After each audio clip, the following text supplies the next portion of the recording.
Bapak Ibu Saudara yang dikasih dalam Tuhan, kita akan kembali belajar firman Tuhan. Hari ini adalah hari terakhir di mana kita membahas serial khotbah tentang kedewasaan rohani. Ya, karena mulai bulan depan, berarti bulan Agustus, saya akan bahas tentang pribadi Yesus. Ya, agar kita menyadari siapa itu Yesus. Yesus bukan cuma sekedar nabi, Yesus bukan cuma sekedar rasul, tapi dia adalah Tuhan dan juru selamat. Itu akan saya bagikan selama beberapa minggu ke depan tentang pribadi Tuhan Yesus ya. Saudara yang dikasih dalam Tuhan ya. Dan hari ini kita akan sama-sama sebagai bahasan yang terakhir dari kedewasaan atau dari serial khotbah spiritual maturity atau kedewasaan rohani. Saya akan membagikan tentang integritas. Apa itu integritas? Integritas adalah apa yang diucapkan dengan apa yang dilakukan. Itu sama. Ya. Jadi bukan sekedar omdo. Lihat kanan kirinya bilang jangan omdo. Iya kan? Apa pendeta omdo? Omong doang. NATO. Apa itu NATO? No action, talk only. Tahu banyak firman tapi tidak melakukannya. Kalau bicara sampai dari Kejadian sampai Wahyu, waduh pendeta saya mah di luar kepala. Maksudnya apa? Nggak inget. Tapi giliran menghakimi orang, dibacain dari ujung rambut sampai ujung kaki. Di gereja ini nggak ada. Lihat kanan kirinya bilang, kamu enggak kan?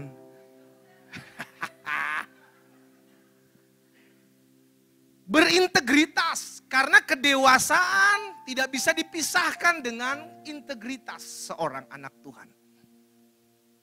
Itu yang perlu kita sadari, saudara yang dikasih dalam Tuhan. Sehingga untuk membuktikan kita anak Tuhan, dilihat kelakuannya. Oh ini anak Tuhan Yesus, dia benar anak Tuhan Yesus, nggak suka marah. Dia biar difitnah, diomongin orang, dibohongin, dia mah tenang. Dia nggak jengkelan orangnya, cuma jengkolan. Ngomong-ngomong jengkol, nanti di bawah ada jengkol ya. Ini minggu terakhir Bapak Ibu. Tiap minggu terakhir ritual gereja Bethel Indonesia Jemaat Glow Fellowship Center Bandung ada maber, bukan mabar. Makan bersama. Ya kan? Sehingga dari kita, untuk kita. Untuk menikmati kasih karunia Tuhan. Jadi gak jengkelan orangnya. Kenapa? Karena tahu firman. Sama-sama letakkan tangan kita di dada, sama-sama bilang sama saya tahu firman. Nah, apa yang dikatakan Alkitab, kita lihat sama-sama dalam Yakobus pasal 2. Untuk yang onsite nggak bisa ikut makan bersama, makan di rumah masing-masing. Untuk yang online maksud saya ya. Jadi yang di online sama-sama siapkan juga makanan di rumah, nanti bisa makan sama-sama ya.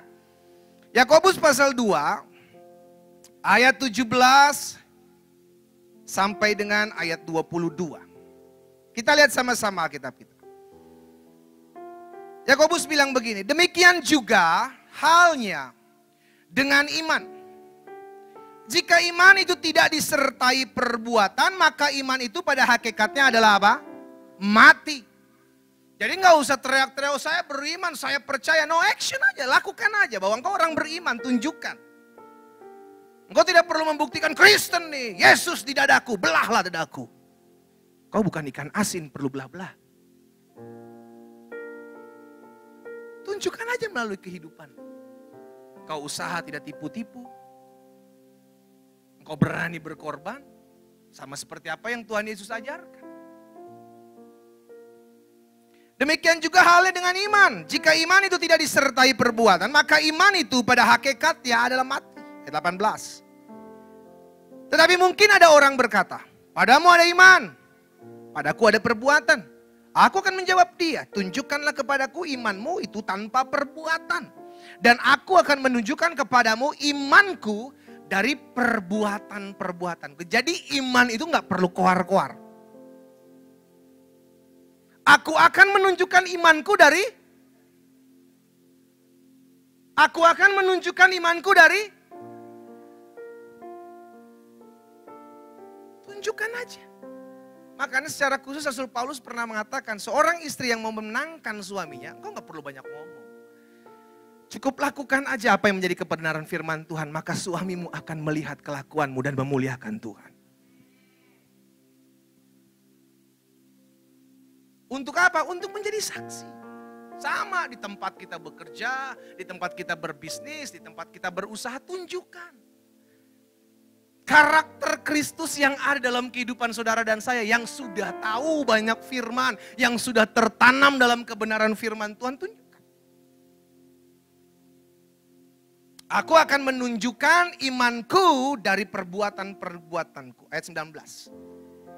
Engkau percaya bahwa hanya ada satu Allah saja. Itu baik. Tetapi setan-setan pun juga percaya akan hal itu dan mereka gemetar. Hai manusia yang bebal, maukah engkau mengakui sekarang bahwa iman tanpa perbuatan adalah iman yang kosong? Bukankah Abraham bapak kita dibenarkan karena perbuatan-perbuatannya? Ketika ia mempersembahkan Ishak anaknya di atas mezbah, ayat 22, kita baca sama-sama, 3, 4. Kamu lihat bahwa iman bekerja sama dengan perbuatan-perbuatan dan oleh perbuatan-perbuatan itu iman menjadi sempurna. Ya. Berintegritas berarti apa yang kau katakan, kau bilang kau orang percaya, kau bilang kau orang Kristen, kau percaya Yesus, kau beriman. Tunjukkan melalui perbuatanmu. That is the integrity. Itulah integritas seorang anak Tuhan. Sehingga orang akan terlihat.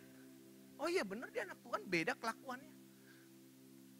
Dari ucapannya, dari tutur katanya, dari sikapnya, dari cara dia berbisnis, cara dia berjanji. Jangan cuma tahu lempar janji, lempar janji, lempar janji. Giliran disuruh ditagi untuk ngelakuin gak bisa. Alkitab katakan setiap orang percaya dituntut untuk bisa dipercaya. Taruh tangan kanan kita di dada kembali. Sama-sama bilang sama saya harus bisa jadi orang dipercaya. Istri-istri jadi orang yang bisa dipercaya oleh suamimu. Suami-suami jadi istri yang bisa dipercaya oleh suamimu. Suami-suami jadi suami yang bisa dipercaya oleh istrimu. Kita bisa jadi percaya. Dari kelakuan kita, dari sikap kita, dari keseharian kita. Nah hari ini kita akan belajar dari seorang yang bernama Ayub. Tentang integritas. Ya.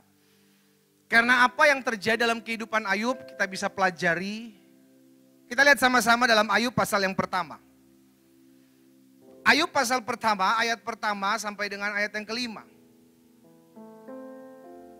Ayub pasal yang pertama, ayat pertama sampai dengan ayat yang kelima. Firman Tuhan katakan begini. Ada seorang laki-laki di tanah Uz bernama Ayub.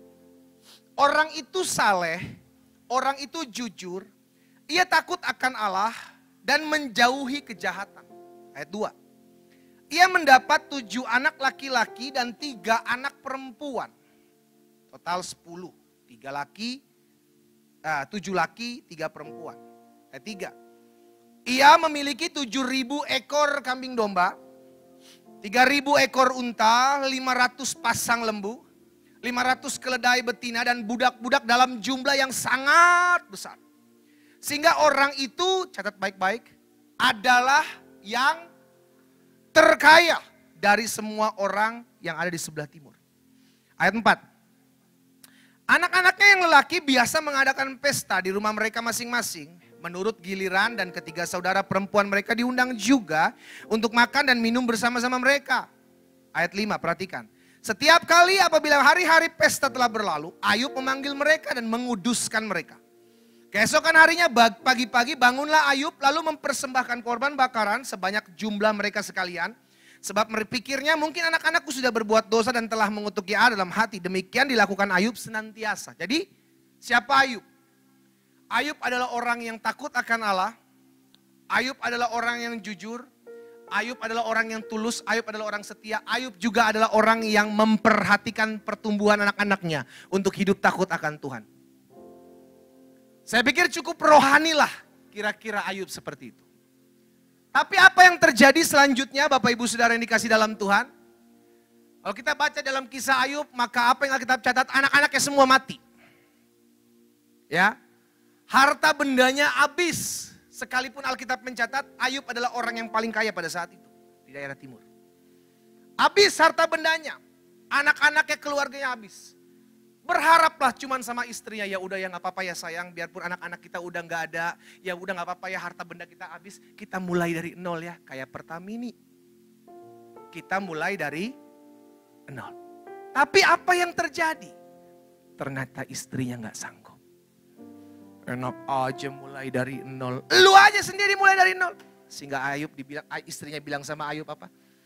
Masihkah engkau bertekun dengan Allah? Kutukilah Allahmu dan matilah. Ternyata istrinya juga nggak support. Oke, Ayub seorang diri. Setelah selesai itu Ayub pun mengalami sakit penyakit. Habis semuanya saudara. Gak ada yang tersisa. Tinggal dirinya dengan hubungannya dengan Tuhan. Seorang yang takut akan Tuhan. Seorang yang saleh. Seorang yang mengasihi Tuhan. Seorang yang mengajarkan anak-anaknya untuk hidup takut akan Tuhan. Diproses habis oleh Tuhan. Diizinkan habis-habisan oleh Tuhan.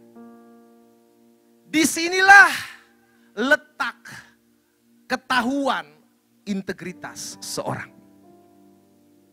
Ayub memiliki integritas yang kuat. Bahwa sekalipun aku diizinkan Tuhan diproses, aku tetap akan setia mengikut Tuhan. Dari mana integritas itu lahir? Ternyata Ayub mengenal pribadi Tuhan. Sehingga akhirnya ketika Ayub mengenal pribadi Tuhan, diajak murtad oleh istrinya, Ayub bilang sorry. Tidak. Engkau berkata seperti perempuan tidak waras. Masakan kita hanya mau menerima yang baik saja dari Allah, tapi tidak mau menerima yang buruk? Ayub tetap bertahan. Inilah yang disebut integritas. Sekalipun kau tidak sesuai dengan apa yang diinginkan dirimu terjadi dalam hidupmu, aku akan tetap mengikut Tuhan. Jangan sampai fokus kita hanya ikut Tuhan ketika mau akan diberkati. Ketika semuanya tercukupi, semuanya ada, semuanya berjalan sesuai dengan apa yang kita mau.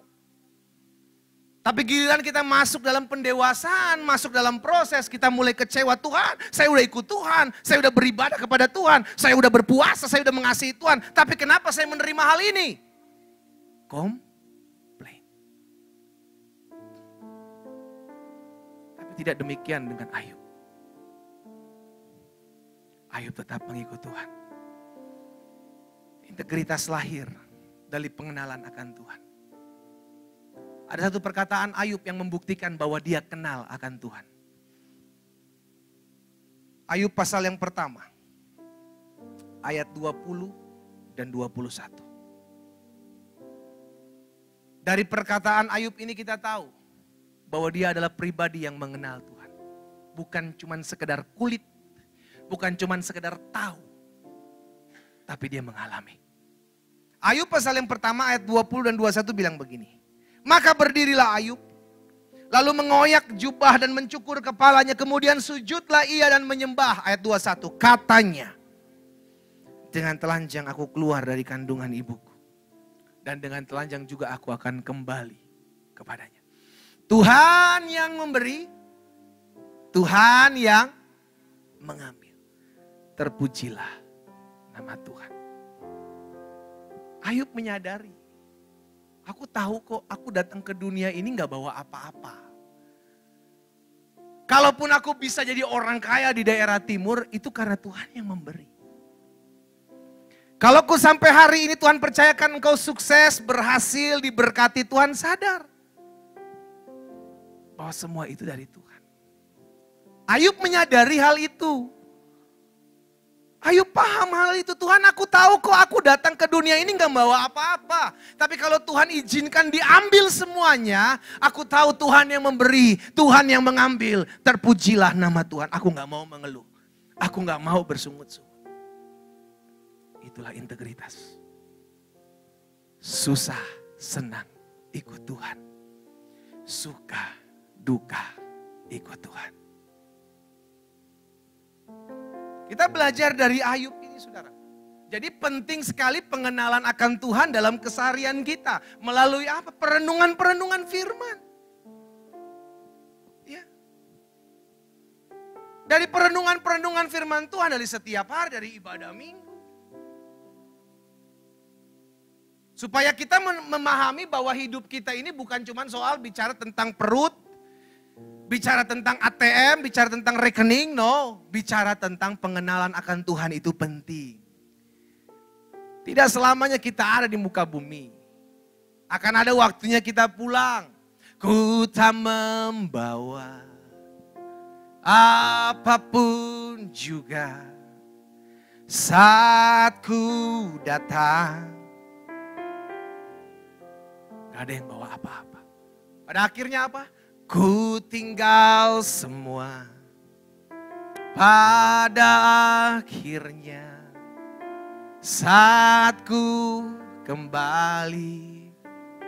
Kita gak bawa apa-apa. Lagu ini judulnya apa? Datang kosong, pulang kosong.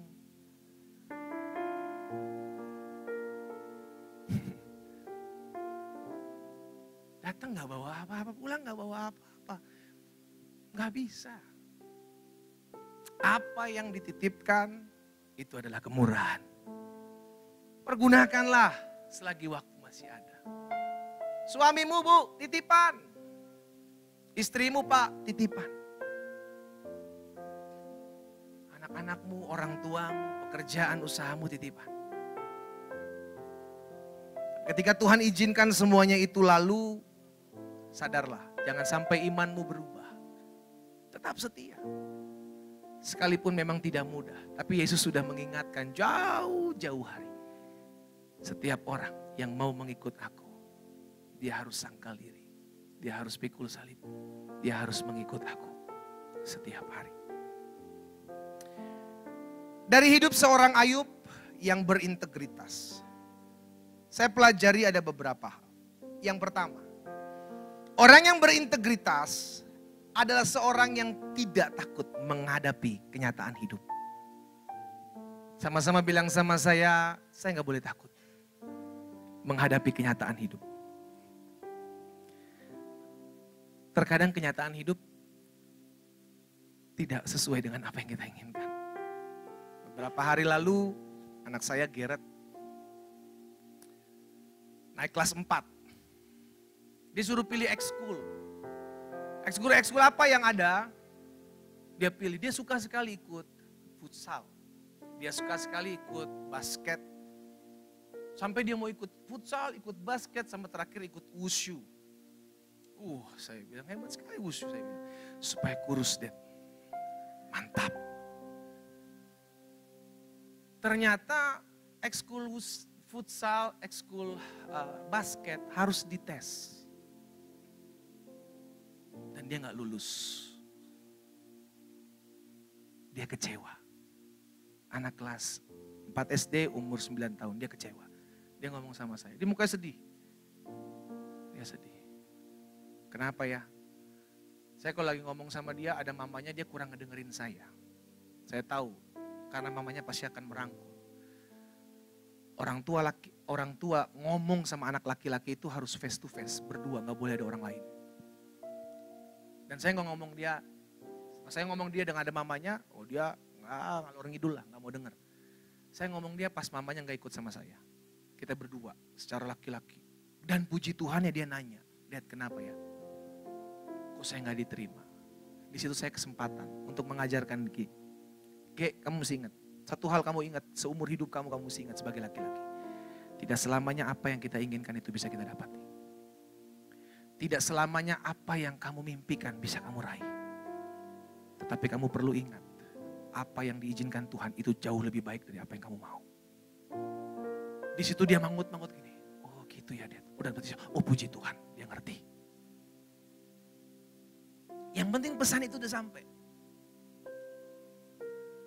Dan tadi malam kita melayani, dia ikut. Ini udah lewat berapa hari, dia udah oke, Dad, saya ngerti. Saya ajar dia bagaimana kalau kita jalan satu tempat, Tuhan gak pengen kita ada di tempat itu, Tuhan akan tutup. Caranya bagaimana? Dia akan tutup dengan segala cara.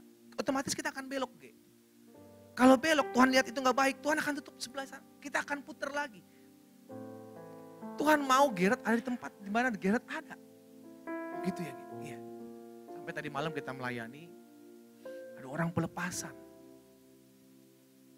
Setelah kita layani pelepasan, ternyata dia punya akar yang baik. Gerard kebetulan ikut. Dia dengar sekali apa yang saya sampaikan kepada orang yang saya layani bersama dengan istri saya. Ketika di mobil pulang ke rumah dia tanya, Dad, ternyata benar juga ya, kita gak boleh kecewa ya. Ternyata benar juga ya, kita gak boleh kepahitan ya. Kalau enggak nanti setan masuk ya. Betul Ge? Iya benar ya Dad.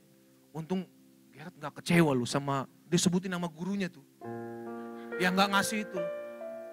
Dia bilang begini, untung Gerard gak kecewa. Oh kamu udah mengampuni? Iyalah. Gerard tahu ternyata kenapa alasannya ada beberapa anak gak lulus. Oh gitu? Iya ternyata begini. Ya Gerard mau melepaskan pengampunan. Saya bilang rohani kali kau. Ya puji Tuhan. Ya itu keuntungan kalau kita ajak anak-anak kita pelayanan Bapak Ibu. Melayani. Dia jadi tahu apa yang kita omongin. Kelakuan apa yang kita perbuat. Dia tahu. Gitu. Sehingga akhirnya itu membentuk karakter kelak anak-anak kita. Jadi kalau ke gereja itu bawa anak. Bawa. Supaya apa? Mereka juga ikut ibadah. Mereka cuma dilatih. Mereka juga diajar, dididik dalam kebenaran firman Tuhan. Gitu. Jadi hidup itu gak selamanya apa yang kita inginkan bisa terjadi. Kita pahami. Jadi belajar untuk menerima. Sama-sama bilang sama saya harus menerima. Ya. Jadi yang pertama dari hidup seorang Ayub yang berintegritas kita belajar. Bahwa orang yang berintegritas adalah seorang yang tidak takut menghadapi kenyataan hidup atau realita hidup. Yusuf mengalami kesusahan. Semua hamba-hamba Tuhan yang tercatat dalam kebenaran firman Tuhan saudaraku. Semua mengalami kesulitan. Gak ada yang enggak. Daud diangkat Tuhan, diurapi Tuhan, dikuduskan untuk menjadi raja. Apa langsung ungkang-ungkang kaki di kerajaan? No, dikejar-kejar dulu sama Saul. Dari satu gua ke tempat gua yang lain. Dari satu tempat ke tempat yang lain, mau dibunuh. Gak segampang itu, saudara dikasih dalam Tuhan. Makanya kalau kita berdoa, tiba-tiba belum juga dapat jawaban doa, belajar untuk terima keadaan. Kalau Tuhan sedang izinkan kau diproses dalam rumah tanggamu, diproses dalam tempat engkau usaha, diproses dalam tempat engkau kerja, engkau dikecewakan, engkau dihianati. That is life. Itulah hidup. So what? Kenapa memang kalau saya dihianati? Terus kenapa kalau saya dikecewakan? Memang merugikan saya kan enggak? Itu keputusan saya mau sakit hati atau enggak itu keputusan saya. Susah senang itu keputusan saya. Saya mau memberikan diri saya damai sejahtera, sukacita, itu keputusan saya. Tidak berpengaruh dengan sikap orang di depan saya. Tidak berpengaruh dengan keadaan yang terjadi di hadapan saya. No. Itulah hidup. Kenapa masih banyak orang kecewa ikut Yesus? Karena beranggapan apa yang saya mau harus terjadi. Hei, lu hamba, lu anak, bukan Bapa, bukan Tuhan. Jangan atur-atur Tuhan. Biarlah hidup kita yang diatur oleh Tuhan. Taruh tangan kanan kita di dada. Sama-sama bilang sama saya yang harus diatur oleh Tuhan. Bukan Tuhan yang saya atur. Amin. Biarlah, kalau memang mesti terjadi kesusahan dalam hidup kita terima. Belajar untuk menerima kenyataan hidup. Bahwa tidak segala sesuatu yang kita inginkan pasti kita dapat. Tidak segala sesuatu yang kita rindukan terjadi pasti akan kita raih. Ada kalanya Tuhan bawa kita putar-putar. Bukan karena Tuhan gak sayang. Tapi karena Tuhan mau mendewasakan kita. Mendidik karakter kita. Untuk kita melihat kemuliaan Tuhan. Ayub pasal 2. Ayat yang ke-10. Ayub pasal 2 ayat yang ke-10. Tetapi jawab Ayub kepada wanita ini, istrinya, ketika istrinya ngajak, kutukilah Allahmu dan matilah. Ayub bilang begini saudara, engkau berbicara seperti perempuan tidak waras. Apakah kita mau menerima yang baik dari Allah, tetapi tidak mau menerima yang buruk? Berarti ada kalanya tidak sesuatu yang tidak ingin kita inginkan terjadi itu bisa kita alami. Dalam bahasanya Ayub adalah sesuatu yang buruk. Sesuatu yang tidak kita senang, sesuatu yang tidak kita harapkan itu bisa terjadi. Sehingga jangan pernah engkau berkata, saya udah ikut Tuhan dengan setia, kenapa masih bisa dikecewakan ya pendeta ya? Saya masih udah ikut Tuhan udah lama puluhan tahun melayani Tuhan, tapi kenapa saya diizinkan Tuhan dirugikan oleh orang lain? Kalau Tuhan bilang kau harus melewati proses itu, hadapi. Kita tetap pegang firman Tuhan bukan karena keadaan. Roma 8 ayat 28, Allah turut bekerja dalam segala sesuatu untuk mendatangkan kebaikan. Kasih tepuk tangan yang meriah buat Tuhan. Tuhan pakai setiap peristiwa, Tuhan pakai setiap keadaan, Tuhan pakai setiap orang-orang yang bisa mengecewakanmu, mengkhianatimu untuk mendatangkan kebaikan buat hidupmu. Tuhan bisa pakai. Karena itu jangan atur Tuhan. Biar kita diatur oleh Tuhan. Yang kedua, dari hidup seorang Ayub yang berintegritas kita belajar. Yang pertama bahwa orang yang berintegritas adalah orang yang tidak takut menghadapi kenyataan hidup atau realita kehidupan. Yang kedua, seorang Ayub kita belajar bahwa orang yang berintegritas adalah seorang yang menyadari bahwa seluruh hidupnya adalah milik Tuhan. Gak ada satupun milik kita, bahkan nafas. Alkitab mencatat ketika penciptaan, maka Tuhan membentuk dari debu dan tanah dan memberikan kepada manusia apa? Nafas hidup. Dari saat itulah dia menjadi makhluk hidup. Kalau saudara bisa begini nih. Coba 1, 2, 3. Itu kasih karunia Tuhan.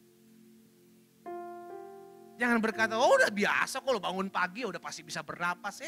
Belum tentu orang pagi-pagi bangun bisa. Tiba-tiba ada upil yang nyangkut besar. Gak bisa. Kita gak pernah tahu. Itu sebabnya kita dilatih untuk bersyukur dalam segala sesuatu. Termasuk nafas hidup yang kau bisa hirup. Free. Tidak dipasang kuota. Itu gratis. Karena itu belajar mengucap syukur buat setiap hembusan nafas. Wow, itu anugerah. Berterima kasihlah sama Tuhan. Ya, menyadari bahwa semua itu milik Tuhan. Termasuk nafas hidupmu. Orang kalau menyadari seluruh aspek hidupnya, mulai dari bangun pagi sampai dengan tidur kembali itu semua milik Tuhan, gak akan mau mengeluh dan bersungut-sungut. Selalu menaikkan syukur Tuhan, terima kasih. Buat segala sesuatu, buat setiap peristiwa, buat setiap keadaan yang terjadi, aku bersyukur Tuhan. Sehingga gak ada tuh katanya nama, aduh gue lupa doa pagi. Gak ada. Karena dia sadar setiap pagi saya harus bersyukur sama Tuhan.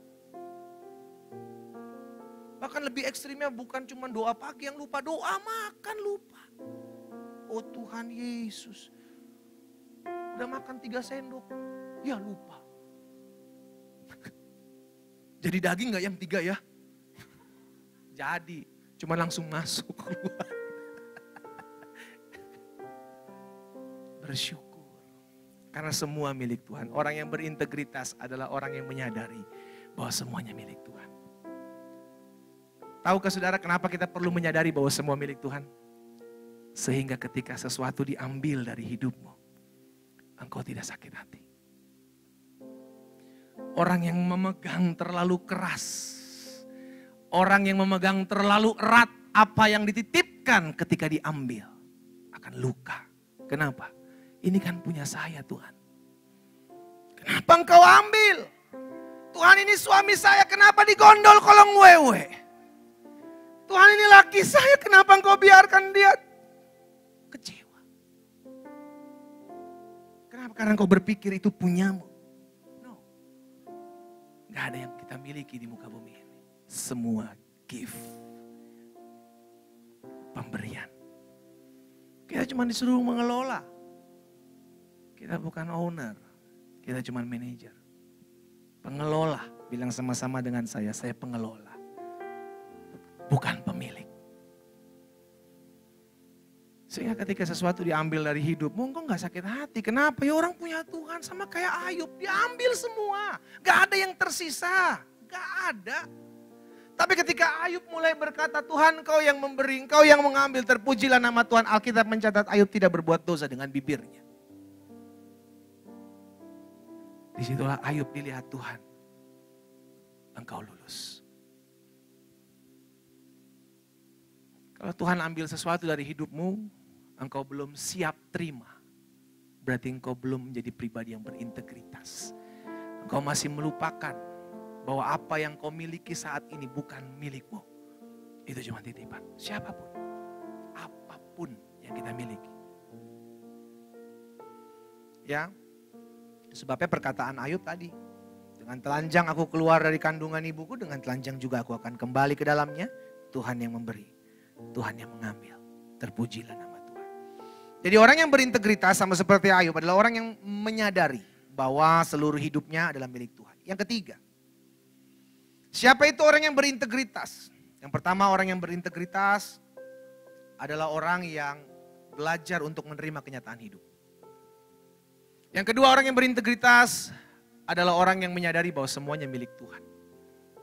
Dan yang ketiga, orang yang berintegritas adalah orang yang hidup berdasarkan firman Tuhan, bukan berdasarkan perasaan-perasaannya. Ketika Ayub diproses semuanya habis, maka ada 3 best friend yang datang. Seharusnya teman-temannya ini menguatkan. Tapi bukan itu yang mereka lakukan. Justru mereka mulai menghakimi Ayub. Lu berdosa, Ayub. Lu salah di hadapan Tuhan.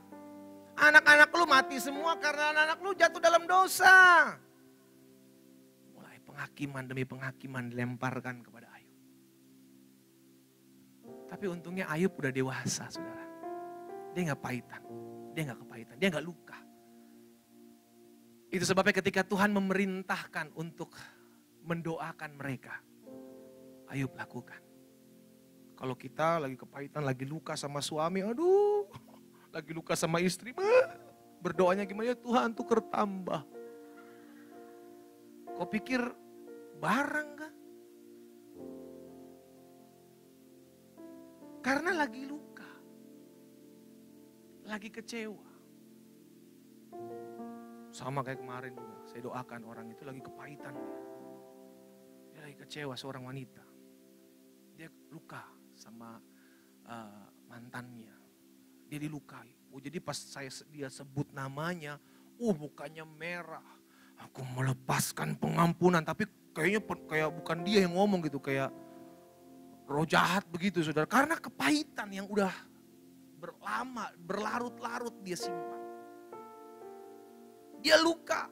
Jadi ketika saya arahkan dia untuk melepaskan pengampunan buat orang yang menyakiti dia, yang ngecewain dia, dia bisa ngomong, tapi untuk nyebutin namanya itu berat. Dan ketika dia menyebutkan namanya itu, mukanya itu merah, terus giginya gemeretak begitu karena kepahitan. Susah. Orang kalau lagi luka, disuruh berdoa buat orang yang melukainya, aduh doanya chaos, saudara. Oh Tuhan, ampunilah dia. Bawa dia jauh-jauh, pulangkan dia ke pabriknya. Karena lagi luka hatinya. Makanya Alkitab kan ngajarkan, kalau engkau hendak berdoa, jadilah tenang. Supaya kamu dapat berdoa. Gak bisa orang lagi sakit hati, kecewa disuruh berdoa buat orang nyakitin. Kecewain itu hancur hidupnya. Yang didoain, saudara. Karena luka kan, karena luka. Berbeda dengan Ayub. Ketika Tuhan suruh ketiga temannya yang menyakiti dia, yang menghakimi dia bahwa engkau orang berdosa, engkau begini, engkau begitu. Disuruh minta maaf supaya Ayub mendoakan mereka bertiga. Ayub tetap mendoakan. Dan apa dampaknya? Alkitab mencatat Ayub diberkati 2 kali lipat. Ada banyak kita pengen diberkati 2 kali lipat. Ada banyak. Tapi sulit untuk melepaskan penampunan. Tapi sulit untuk berdamai. Jangan. Kalau engkau mau melihat berkat, engkau mau lihat pemulihan, engkau mau lihat campur tangan Tuhan, belajar untuk hidup dipulihkan. Ya, jadi yang ketiga, siapa itu orang yang berintegritas? Orang yang berintegritas adalah orang yang hidup berdasarkan kebenaran firman, bukan perasaan-perasaannya. Ayub pasal 42 ayat 9 dan 10, coba kita lihat. Ayub pasal 42 ayat 9 dan ayat 10. Maka pergilah Elifas, orang Timan, Bildad, orang Suah, dan Zofar, orang Naamah. Ini teman-temannya Ayub, 3 orang ini. Lalu mereka melakukan seperti apa yang difirmankan Tuhan. Mereka suruh minta supaya Ayub mendoakan mereka. Tuhan bilang sama mereka, kalian bertiga, minta supaya Ayub mendoakan kalian. Karena kalau enggak, kalian akan saya sikat. Tuhan. Kenapa? Karena kalian enggak bicara tentang apa yang benar kepada hambaku Ayub. Sehingga akhirnya itu yang mereka minta. Lalu ayat 10 dikatakan apa? Lalu Tuhan memulihkan keadaan Ayub setelah ia meminta doa untuk sahabat-sahabatnya. Lihat ketika engkau dipulihkan, maka engkau akan melihat berkat-berkat Tuhan. Ya, Tuhan memulihkan keadaan Ayub ketika ia meminta doa untuk sahabat-sahabatnya. Jadi Tuhan pasti akan memulihkan hidupmu ketika engkau berdamai dengan orang yang kau benci. Tuhan memulihkan keadaan Ayub setelah ia meminta doa untuk sahabat-sahabatnya. Dan Tuhan memberikan kepada Ayub 2 kali lipat dari segala kepunyaannya dahulu. Ya, jadi saudara yang dikasih dalam Tuhan, orang yang berintegritas, orang yang ketiga adalah orang yang tidak hidup berdasarkan perasaan. Ayub kalau hidup berdasarkan perasaan, ampunin dia Tuhan, sorry. Ya, saya masih punya harga diri Tuhan. Ngomongnya gemes gitu kan. Mau diapain harga diri saya? Baru perempuan kalau ngomong, hak saya, ya hak lu di kaki. Kan lu pakai sepatu hak. Orang yang mementingkan egonya. Padahal Tuhan meminta kita untuk mengampuni bukan untuk orang yang kita ampuni, tapi untuk kita. Kita disuruh Tuhan mengampuni bukan untuk musuh kita, untuk kita. Supaya kita hidup dalam berkat kemurahan Tuhan. Tapi kita nggak mau, kita masih mementingkan, ntar dulu deh Tuhan. Saya bisa ngelakuin semua firman Tuhan, tapi kalau untuk yang satu ini mengampuni laki gua, aduh nanti deh Tuhan ya. Mengampuni istri gua, aduh nanti. Mengampuni orang yang menyakiti gua, aduh nanti dulu ini. Ada banyak kita failed di sini. Padahal Tuhan suruh perintah itu, kasihilah musuhmu. Supaya engkau menerima berkat. Tuhan rindu memberkati kita. Tapi terkadang kita yang salah paham, kita gak ngerti. Kau gak bakal bisa diberkati Tuhan kalau engkau tidak memiliki pemulihan. Dipulihkan dulu, baru diberkati. Itu udah rumusnya. Sama seperti tadi yang Ayub katakan. Firman Tuhan katakan kepada Ayub. Ketika Ayub mendoakan mereka, maka Ayub dipulihkan, diberkati 2 kali lipat. Ya, jadi yang ketiga orang yang berintegritas adalah orang yang hidup berdasarkan kebenaran firman. Firman Tuhan katakan dalam pengampunan, engkau akan lihat berkat Tuhan. Jangan pakai perasaan-perasaanmu. Kalau kita hidup berdasarkan perasaan, kita gak akan pernah bisa mengampuni musuh kita. Dan yang keempat, yang terakhir. Orang yang berintegritas adalah seorang yang mengerti bahwa tidak ada yang dapat menggagalkan rencana Tuhan dalam hidupnya. Sekalipun ada orang-orang yang berusaha merancangkan yang jahat dalam hidupmu. Sekalipun ada orang-orang yang berusaha menjatuhkan hidupmu dalam usahamu, dalam pekerjaanmu, ada orang-orang yang berusaha nyikat hidupmu. Tidak ada yang bisa menggagalkan, gak bisa. Tuhan bilang, aku punya rencana, yakni hari depan yang penuh harapan. Dan apa yang keluar dari mulut Tuhan tidak pernah kembali dengan sia-sia. Itu akan berhasil dan itu akan terjadi. Itu sebabnya perkataan Ayub di hari-hari terakhir ketika Tuhan sudah memulihkan. Ayub bilang dalam Ayub 42 sebagai ayat terakhir. Ayub pasal 42 ayat pertama dan ayat yang kedua. Ayub bilang begini. Maka jawab Ayub kepada Tuhan. Oh Tuhan, aku tahu bahwa engkau sanggup melakukan segala sesuatu. Dan tidak ada rencanamu yang gagal. Engkau bisa jatuh, engkau bisa failed, engkau bisa dikhianati. Tapi kalau Tuhan bilang aku akan mengangkat hidupmu, itu yang tetap akan terjadi. Kalau Tuhan bilang aku akan menjaga menyertai hidupmu, itu yang akan digenapi. Bukan soal keadaan saat ini. Tetapi sesuatu apa yang akan Tuhan buat dalam kehidupanmu. Itu yang pasti akan digenapi. 4 hal ini saya bagikan buat setiap kita. Saya undang kita semua bangkit berdiri.